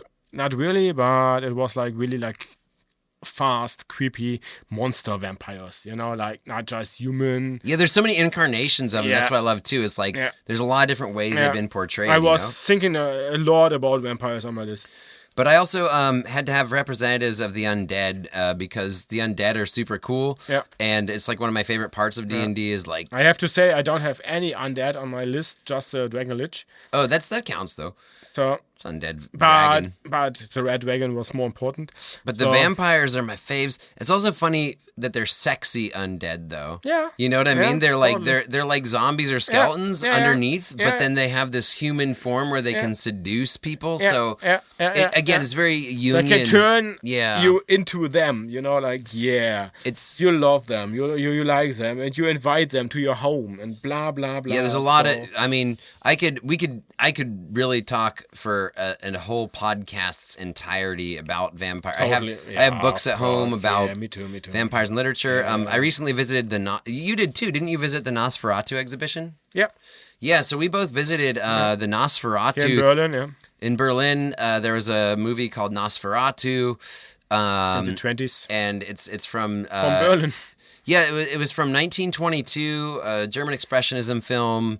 It was about Dracula, and they ripped off Bram Stoker's Dracula, and then Bram Stoker was actually going to sue him for it, but it was a really big deal. The movie is brilliant, and we went and saw a museum exhibition about it, celebrating 100 years of it last year. It was 2022, 100 years. Yeah. And a friend of ours, actually, who is helping us make this podcast. Thanks, Roy. We're gonna plug that. Let's plug him because here's the thing, dude. He's actually doing our friend Roy. I saw it. Yeah. Yeah, our friend Roy, who helps us produce this podcast and helped us produce the music, wrote an original score to Nosferatu. And we got to see a sneak preview of it. You were sick. It was sad. You had vampirism yourself. You should have taken some more garlic. But I went with some friends. We saw It's it. not helpful for vampires. But you can see it again, Flo. Do you know where you can see it? Yeah. You can see it. I don't know where. But when you can see it is August 18th. Roy is It's doing. not possible because it's We're playing Morkborg then. We're playing. No, it's the night before Morgborg. Ah, true. So me and Flo are playing Morgborg on August 19th. Morkborg is also a role-playing another thing system. we're trying. It's nice. It's a dungeon crawler thing. But dude, Roy's doing a Nosferatu. He's doing an Concert. original score Yeah, I to saw it, Nosferatu. but- He's a brilliant musician. He's doing it on August 18th in Berlin. No, but Folks, listen to that. But he sent also a second date also. Oh, okay. I don't know. I don't know. But 18th of August, listen, Nosferatu, and he plays the music. You know, like Nosferatu it's a movie without a voice. So you just have to listen. Silent film. So he makes the music for it. And sorry guys, I have to take a second break because it's a long episode. Yeah, we do second break. We'll be back with just a couple more minutes. Our number 2 and 1. 2 and 1. No, Whoa. wait, you want to do your number 2 first? Yeah, I can, but not yet. After the break. Okay, fine. Because I have to talk about that. 1.5. I have to talk about the number 2. I'm sorry. All right, homie. It's a long one. Here we go. We'll be back in a minute. Cheers. Hang on to your genitals.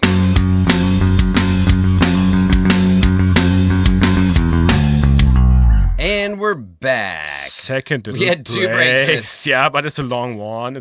Yeah, we were like, we anticipated it'd be a while. Anyway, whatever, dude. Yeah. If you're still with us, dude, you're a champ. Thank you for enjoying our podcast. 2 hours. It's a long one, but it's cool. So, second. Number 2. Number 2. It's me or you? You. I did vampires, dude. It was your number 2? My number 2 is vampires. Okay, my number Love 2. 'em. My number 2 is the illicit. The That was your mind flare. Okay, of course. You fucking love the mind flare, man. Of course, I love him. You know, like this humanoid, 2 legs, 2 arms, but a face of an octopus. And they live in this environment of a city or a village, and in the middle of these is this big brain, which is out of dead brains from them. and it controls the whole system. So they all live, they don't have a genital, so it's not women or men, they are just illicits, like mind flayers. And the whole the control brain, the brain bug, I will call, controls the whole system. So, and I love it. And how bigger the brain bug is, then the bigger is the whole system. Like when it's so big, it could be like 3 kilometers wide, you know, and it lives under dark, and they are so mighty, and they think like every race is under them, you know, like we are the mightiest one, and they are, you know, they are really so mighty. So they can paralyze you with like just one the paralyzing tentacles. Yeah, and with just one sword, they can paralyze you, and you can't not move. And then they come closer to you, and they will eat your brains. Well, also you like love Cthulhu, like that's like you're big into the Lovecraftian shit, right? So. I mean, that's one of the reasons. For sure. Yeah. But love to illicits or like mind flayers came before the Cthulhu. Oh, really? So before you knew about like Lovecraft and Cthulhu, you thought mind flayers were cool. Yeah. So probably after you, then when you read, it Cthulhu, was like you were cool. like, oh. They are mind flayers. Yeah. So, or Cthulhu is a mind flayer. So you know, That's like cool. I love them since the beginning of D&D. Yeah. It was like always like I read the Drittste Wurden books, Yeah. and we start to read them. Read it right now. The first book in German is 6 books, in English is 3. The Saga of the Drow Elf, and there are also the mind flayers, and I always love them because they are so creepy. Because they don't talk; they talk to your mind. You know, yeah, the telepathy. telepath. Wow. And I don't. What else I can say? You know, they are so intelligent, and they eat the brains of intelligent creatures, and that's so funny. And the new D&D movie. That what was these little brains on the intellect devourers? The intellect devourers ignore the group because they were so stupid. Yeah, that movie was badass. That is just a funny Easter egg because illicit mind flayers just connect to intelligent creatures. So, and this group is not intelligent, so they ignore them. Funny. Yeah, mind flayers.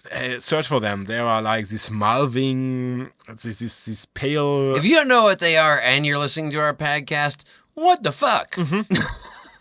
They don't have to search for them, Flo. They know what we're talking about if they're listening this long. Even after Stranger Things. In Stranger Things, they also. Oh yeah, they were in mentioned. Stranger Things, right? So, yeah. It wasn't the actual mind flayer, but not it was really, like, but they got the pop culture shout out, like for sure, dude. Yeah, and I have a cool mini here, and I played once a mind flayer.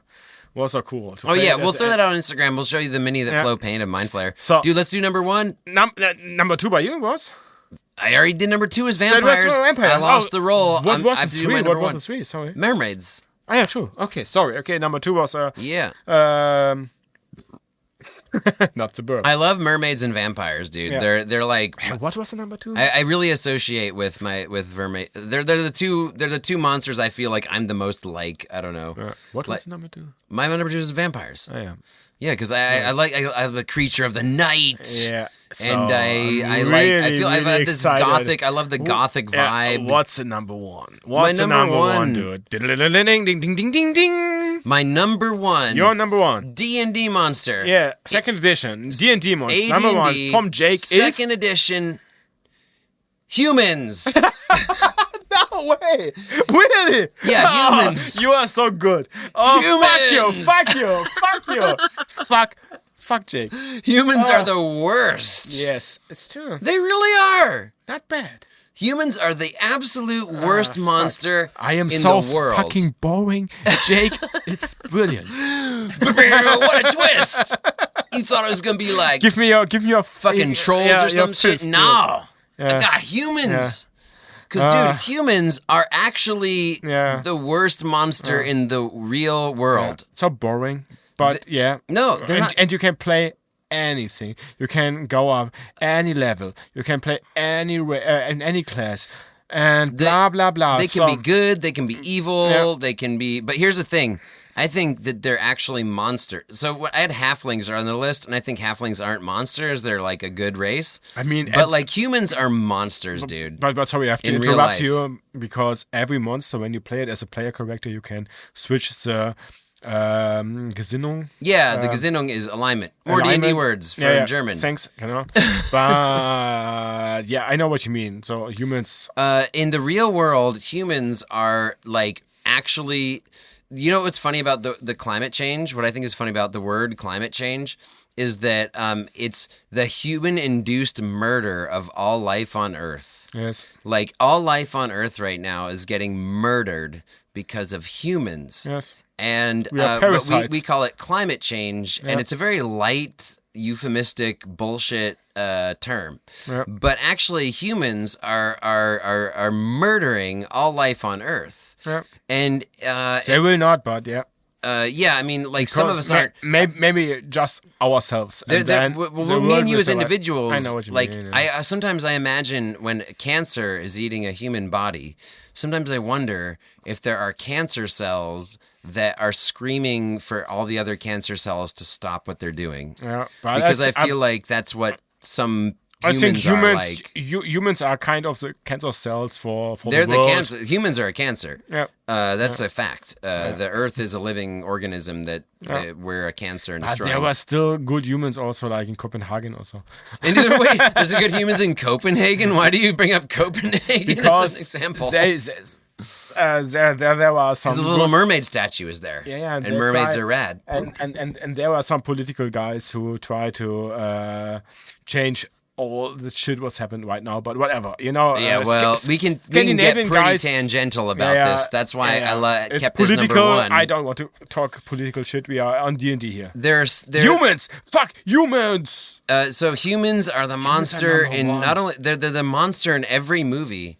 Out of all the genres of movies and stories told, I think by and large, you know, fantasy and sci-fi is one genre, but every story outside of those genres has an antagonist, and that is very often a human, because humans are really bad. They're the most visceral creatures.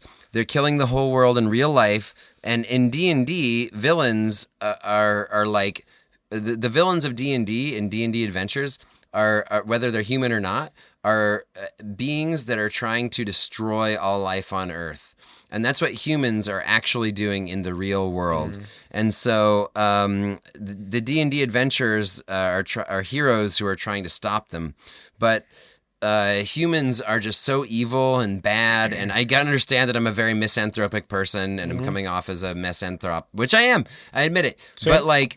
I love nature. I love the beauty of Earth. I'm a fucking goddamn punk, but also a goddamn hippie. I love animals. I love the beauty that is here, and plants and blah blah blah. Yeah. And it's all getting murdered because of humans, and so humans are absolutely the But worst also thing. in D&D, you think? And in D&D, because they're like, think about it, like when you're fighting a dragon or something, it's kind of abstract. It's like in your imagination, you're kind of like going to a different place for it. But like when you're fighting a villain, an arch villain, a big bad that's a human, there's something that like connects where it connects you to the real world. Yeah, of course. You know what I'm saying? It's more like a feeling thing, like you are an own human, so of course you can feel it more. But yeah, just humans are just bad. Yeah, it's a like yeah. And, I totally get your point. I totally get it. Why you choose human as your first main monster? I totally get it. They're but ungeheuerlich. My ungeheuerlich monster is not a human. So what is your number one? Yeah. But we have two bingos. You know, like two bingos. Like it's a red dragon. It's a bingo, and we have the beholder and the beholder. The third one, my first one, it's not a bingo also. But my first one. What's your number one, dude? I'm pretty sure you can du wirst es erraten. Okay, I bet you're. I have a book completely for them here in my hand now. Oh, dude, are you gonna cheat again? Is that the undead? No. Flora and fauna? No. Oh! Fucking Sauergin. Of course. It's the devils of the sea. You're tying it back. The Sauergin. I bring it back now, of course. Oh, and I shit. love the Sauergin so much. You know, I was thinking about the number one, and it was like, I love them. I love them so much. You know, like fish the guys, fish guys. really? Yeah, man. They have a great society. It's kind of basic. I don't know. It's basic. It's real D&D, and it's creepy. It's also Cthulhu, because it's like when you It's from read Under the Ocean. Yeah. it's when you read The Goon from Cthulhu universe from H.P. Lovecraft. It's like this fish man, and when you also read the lore of the Sauergin, they say it's like oh god, it's a microphone thing again. Yeah, okay. I hope my voice is not too loud or too yeah, whatever, dude. Just So, tell me about Sauergin. the Sauergin is like the lore said that there was like man or a human who lives too close to the coast and turned into like fishman and became bad, and then try to get rich and try to steal things and try to collect food and blah blah blah and become like these fish people. And the elf said it could be that they were drow, like dark elves before, and they turn into the and they go into the water, blah blah. There are so many mystic around the devils of the sea. And they have also like this environment of kind of like they have a kingdom, and there's always one king, and this one king have 9 princes behind or under him, so but not more. It's always like 9 princes and not more. 9 princes behind under him, so it's one king, and so often the king has like 4 arms. That is one of the most mightiest Sauergin have 4 arms, and yeah, you've got the whole book. He's just pulling out the book. It's put what we out the talked about book. in the first podcast Yeah. when I first visited Flo's apartment, met him for the very first time, Yeah. and then he seduced me with bromance by busting out his fucking giant fish people book. yeah, so cool. And I have this We big, still are wearing our pants, by the way, for the record. but just the pants. And I have like this poster here, and it's a really tall poster. And today I put it out on my home, and I said I have to frame it because it's just Yeah, you should so- frame that, dude. That's it's ancient. What is so that? That's from, like, ancient. is that from the It's 90s? 1999? It was 1999. Sauergin poster, yeah. dude. So it's so beautiful, and it shows like the evolution of the Sauergin from the little fighter to the main. Whoa, that's crazy badass. We're So- putting that on Instagram. Check out our Instagram Please, page yeah, to see yeah, that. Yeah. So, and only the girls, only the women on the Sawagins are the priests, and the priests are really, really mighty. So also the women have the power of the cities, of all of the political rights and the Sawagin and living.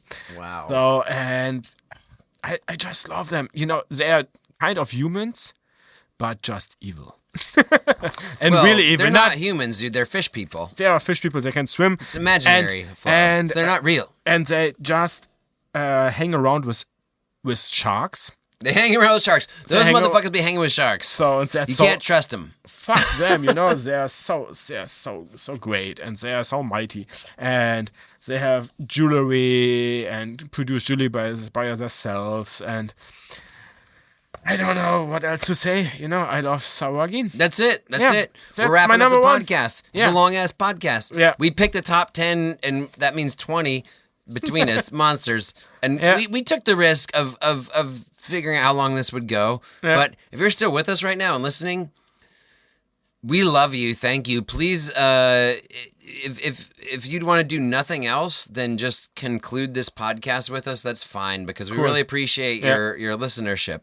Totally. But if you want to even take one step further, go ahead and check out our Instagram, our Patreon, and My Satanic Temple Mud Run for Satan.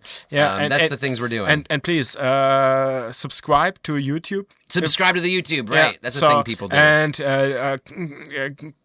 put out a like, you know, thumbs up, because it helps for the algorithm, so that other people can get into our videos also, and it helps us. It helps the algorithm. Yeah, and so, throw out some comments about, like, do you why? hate us? Do you love us? Yeah. Do you think we got our thumbs up our ass? Do you think we should take our pants off next so time? It's so cool that there were 270 on the first view, but who are you? I want to know. Who the fuck listens to this? Yeah. That would be so awesome to just Which get in continent contact. are you from? know? Are you from Antarctica? Are you a penguin? And then there is Spotify. I mean, by Spotify there was like 24 viewers or so. Cool. I mean, it's more whatever, German. dude. You We're know? just a bunch of fucking. But It's such YouTube, a small so much amount of numbers. clicks. We're not bragging. So, but now we put out the 10 favorite monsters. Maybe you have a different monster list. Put it out on the comment. I want to read it. I will comment it for sure. I give a heart for that. Whatever, you know. I'm curious what monsters people like in D&D, dude. Totally. Like, totally, yeah. do you like these shit? I want to bring out some monsters which I don't put on the list, which are really important for me too. It's, for example, the Drow.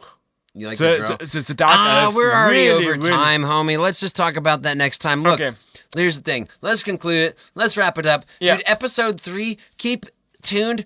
It's going to be out the end of August. We have our podcast launched at the last Friday of every month. And next time we're going to talk about AD&D 2nd Edition in media, in books, in movies, in comics. How did AD&D 2nd Edition Maybe also in influence these music. mediums? So, yeah. Music as well, for sure. For our music list, do we have any cool music right now? I mean, yeah, we have a playlist on Spotify. Today I was tired and was like, I don't know, and I'm doing coffee, and I really want to put from Lagwagon. Whoa, dude, you roll hard. No, I really was like, I want to put one song onto the list is from Lagwagon.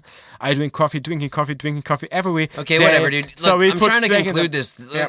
Let's Just wrap it up. Yeah, okay. Jesus Christ. Okay, whatever. So preview is, so next episode we talk about other medias. Yeah. So special thanks, we don't know. We're really drunk now. I'm not, but it's cool. I am drunk. That's That's not. homie. For me, it's okay. Yeah. Yeah. Okay. I look, sweating all out. Hey, Matthew Waller and Natural 20. Oh yeah. Yeah. That's our button for the end. Yeah. Let's say it at the same time. Ready? Okay. 1, 2, 3. May you roll a natural 20. Bye bye, guys. Thanks for listening. Yeah, We love you. ahoy.